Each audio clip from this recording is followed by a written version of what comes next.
30 days 30 series bikes రివ్యూలో ఇవాళ 10th బైక్ని అయితే రివ్యూ చేయబోతున్నాను. నా ఆఫీస్ కొలీగ్ ఒక గణేష్ బ్రో అనే ఒక అతను డిఎం చేశాడు ఈ బైక్ని అయితే రివ్యూ చేయమని.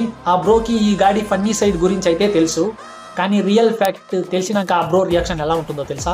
ఓ మై గాడ్, ఓ షిట్, నాయన ఫ్లాష్ మ్యాన్. చాలా మందికి టీవీఎస్ గురించి అయితే తెలుసు. టీవీఎస్ పెద్దగా రేసింగ్ ట్రాక్స్, పెద్ద పెద్ద బైక్స్ ఇప్పుడైతే తయారు చేస్తుంది. Like Apache RR 310, Apache RTR 200cc, TVS Ronin. కానీ ఈ 10 వెనకాల ఉన్న పెద్ద చెయ్యి ఇది ఒక starting stage of this company. కానీ ఇప్పుడైతే XL100 ఇక్కడ నుంచి చూపిస్తా.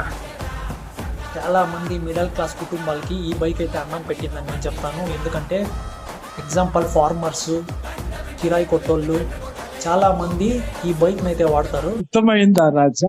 ఈ బైక్ ఇంజన్ కెపాసిటీ వచ్చేసి 99.7cc air cooled with single cylinder. ఈ బైక్ హార్స్ పవర్ వచ్చేసి 4.3 bhp అట్ 6000 rpm. ఈ బైక్ టార్క్ వచ్చేసి 6.5 Nm అట్ 3000 rpm.